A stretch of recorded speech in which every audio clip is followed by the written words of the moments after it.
मैं कहना चाहता हूं कि जिन भारत विरोधी और आतंकी संगठनों ने भारत माता के मस्तक पर हमला करके कई परिवारों के सिंदूर मिटाए थे, उन्हें भारतीय सेना ने ऑपरेशन सिंदूर के माध्यम से इंसाफ दिलाने का काम किया है। और इसके लिए आज सारा देश भारतीय सेनाओं का अभिनंदन कर रहा है। ऑपरेशन सिंदूर सिर्फ एक सैन्य कार्रवाई भर नहीं है, बल्कि भारत की राजनैतिक, सामाजिक और सामरिक इच्छा शक्ति का प्रतीक है।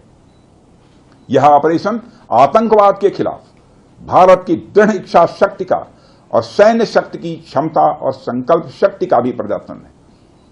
हमने दिखाया है, भारत आतंकवाद के खिलाफ जब भी कोई कार्रवाई करेगा तो आतंकवादियों और उनके आकाओं के लिए सरहद पार की जमीन भी सुरक्षित नहीं रहेगी।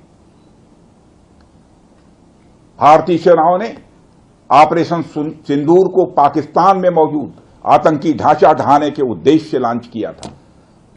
हमने उनके आम नागरिकों को कभी निशाना नहीं बनाया था, मगर पाकिस्तान ने न केवल भारत के नागरिक इलाकों को निशाना बनाया, बल्कि मंदिर, गुरुद्वारा, गिरजाघर पर भी हमले करने का प्रयास किया।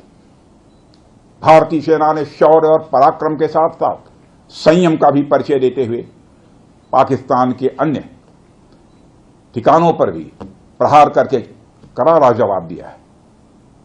हमने केवल सीमा से सटे सैन्य ठिकानों पर ही नहीं कार्रवाई की, बल्कि भारत की सेनाओं की धमक उस रावलपिंडी तक सुनी गई जहां पाकिस्तानी फौज का हेडक्वार्टर मौजूद है। मित्रों, भारत में आतंकवादी घटनाएं करने और कराने का क्या अंजाम होता है, यह पूरे विश्व ने उरी की घटना के बाद देखा, जब हमारी सेना ने पाकिस्तान में घुसकर सर्जिकल स्ट्राइक की।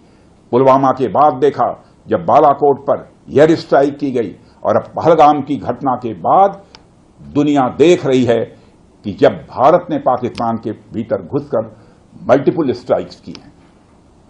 आतंकवाद के खिलाफ जीरो टॉलरेंस की नीति पर चलते हुए हमारे यशस्वी प्रधानमंत्री नरेंद्र मोदी ने स्पष्ट कर दिया है कि यह नया भारत है जो आतंक के खिलाफ सरहद के इस पार और उस पार दोनों तरफ प्रभावी कार्रवाई करेगा। यह हमारे प्रधानमंत्री जी ने स्पष्ट रूप से यह संदेश दे दिया है।